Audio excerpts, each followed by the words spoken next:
You failed.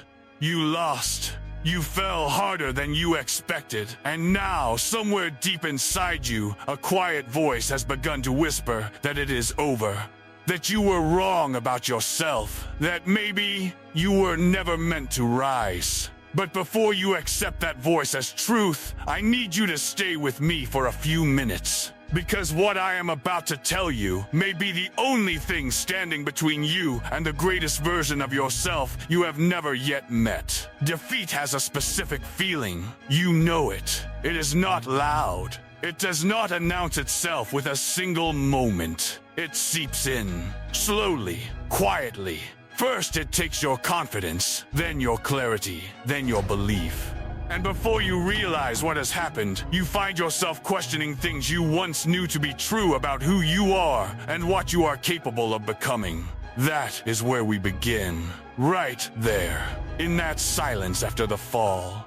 Most people will never talk about what defeat actually does to a person. Not the kind you see in movies, where failure is dramatic and brief and followed immediately by a training montage and a triumphant comeback. No, real defeat is quieter than that. It is waking up the morning after and feeling the weight before you have even opened your eyes. It is replaying the moment everything went wrong, on a loop, searching for where you made the mistake, trying to calculate whether the damage is permanent. It is looking at the plans you once believed in and feeling nothing but distance between who you are now and who you thought you would be by this point in your life. Real defeat has a texture. It feels like being left behind. It feels like watching others move forward while you remain exactly where you are. It feels like a gap between your ambition and your current reality, and not knowing how wide that gap truly is, or whether you have the strength left to cross it. And one of the cruelest parts of defeat is this. It is often deeply personal. You can survive a failure that happens to you, but the defeats that mark you are the ones you feel responsible for. The project you gave everything to. The relationship you tried harder than anyone will ever know to protect. The opportunity that required years of preparation and still did not go the way you needed it to. The dream you chased quietly, seriously, alone, that still fell apart in your hands. That kind of defeat does not just disappoint you, it makes you distrust yourself. And that is the most dangerous moment. Not the defeat itself, but what the defeat convinces you to believe about your own worth. Because defeat, if left unexamined, will begin to construct a story, and the story it builds is always the same. It tells you that the outcome was proof, that what happened was not a setback, but a verdict, that the universe showed you something true about your limits. And if you are not careful, if you do not choose what to do with that story, you will begin to live inside it. You will begin to make decisions from inside a narrative that was written by your worst moment rather than by your full potential. This is where many people stop. Not because they lack talent, not because they lack intelligence, but because they accepted the story that failure told them as the final word on who they are. They withdraw, they shrink, they stop applying, they stop building, they stop trying in the specific areas where they were once most alive. And over time, the dream does not die in one dramatic moment. It slowly fades, not from a single decision to quit, but from 1,000 small decisions to not begin again. That is the true cost of defeat when it goes unprocessed. Not the loss itself, but the silence that follows. The surrender that wears the mask of being realistic. But here's what I need you to understand. And I need you to hear this slowly, because this is not a motivational phrase. This is a psychological truth. Defeat is not the end of your story. Defeat is often the event that begins the most important chapter of your story. Not because pain is beautiful, it is not. Not because failure is something to celebrate, it is not. But because defeat, when you choose to face it with honesty and discipline, forces a level of reflection that comfort never will. Defeat strips away the version of yourself that was built on untested assumptions. It removes the confidence that had never truly been earned, and it leaves you with something far more valuable than either of those things. It leaves you with clarity. Clarity about what actually matters. Clarity about what you were relying on that was never as strong as you thought. Clarity about the gaps in your preparation, in your character, in your consistency, that you might never have seen if things had gone smoothly. Failure is expensive, but it is never without information, and the people who survive their failures and return stronger are the ones who refuse to waste what the failure taught them. There is a discipline that only defeat can teach. And it is this, the ability to begin again, without the energy of excitement, without the certainty of outcome, and without the approval of anyone watching.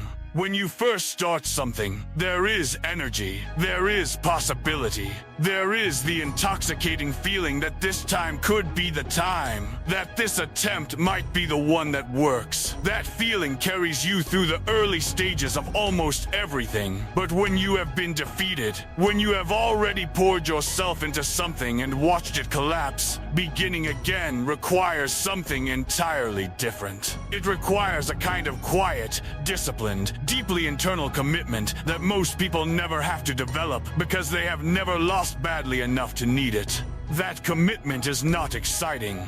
It does not feel like motivation. It does not surge through you like inspiration on a good morning. It is slower than that. Colder than that. It is the decision made in silence, alone, with no audience and no guarantee to keep going.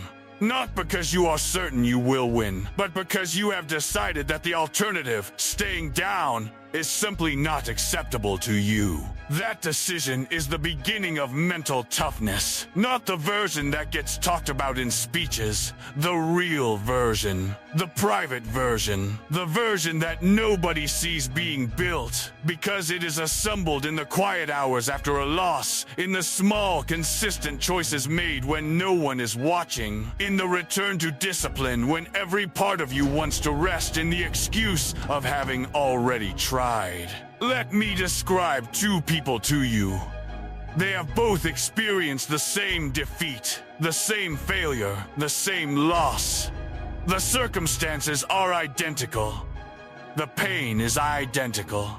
The setback is equal in weight for both of them. The first person looks at the defeat and after the initial grief has passed, begins to absorb it into their identity. They do not do this consciously. They do not decide to become the person who failed, but slowly, in the way they describe themselves, in the opportunities they no longer pursue, in the risks they quietly begin to avoid, the defeat becomes a permanent fixture in their self-concept.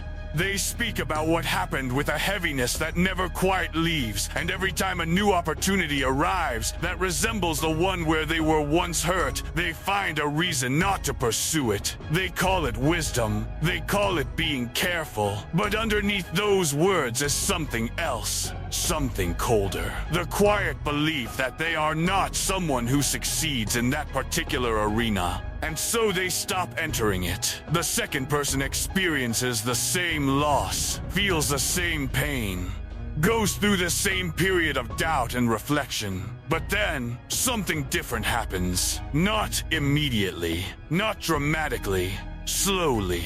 They begin to examine the defeat not as evidence of what they cannot do, but as data about what they have not yet learned to do. They sit with the discomfort. They study what went wrong with the honesty of someone who genuinely wants to understand, not to punish themselves but to reconstruct better.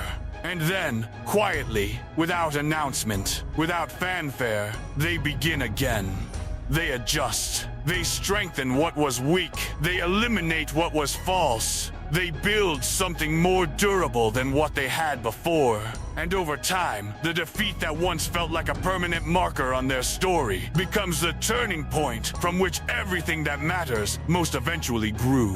Every person who has ever achieved something that genuinely mattered has a list of failures that most people never hear about. Not small inconveniences, genuine collapses. projects that consumed years and produced nothing. Relationships that ended before their time. Opportunities that arrived and then slipped away despite real effort and real sacrifice. Versions of themselves that they had to bury before they could build the version that would eventually stand. What separated those people from the ones who never reached what they were capable of was not the absence of failure.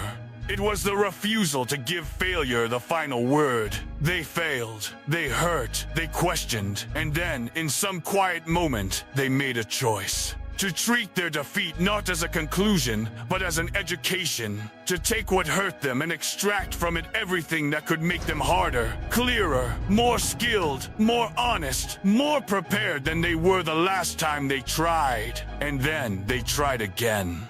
Not with the arrogance of someone who believes they cannot fail again, but with the quiet, grounded confidence of someone who has survived failure before and knows now, with certainty, that survival is possible. That kind of confidence is unshakable, not because it comes from having never lost, but because it comes from having lost and chosen to rebuild. That is a confidence that cannot be taken from you, because it was not given by circumstance.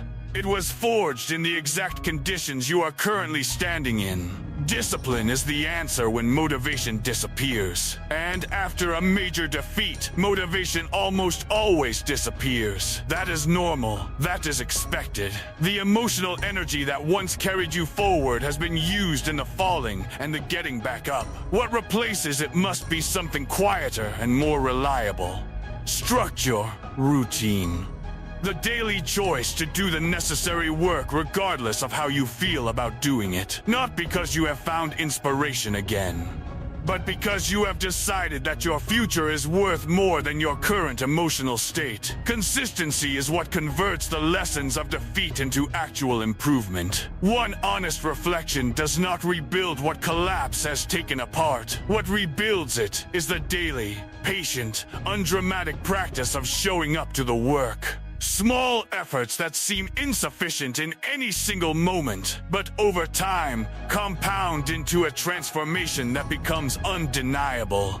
Consistency does not ask you to be extraordinary every day. It only asks you to be present, to do the work, to not stop.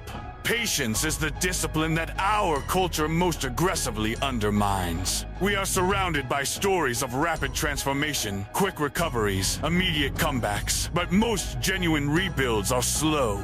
They are quiet. They happen over months, sometimes years, in the absence of external recognition. The people who endure that process without losing faith are the ones who understand that worth is not determined by timeline. That the fact that it is taking longer than you expected is not evidence that it is not working. Sometimes the slow rebuild is the only kind that lasts. So hear this, and hear it clearly.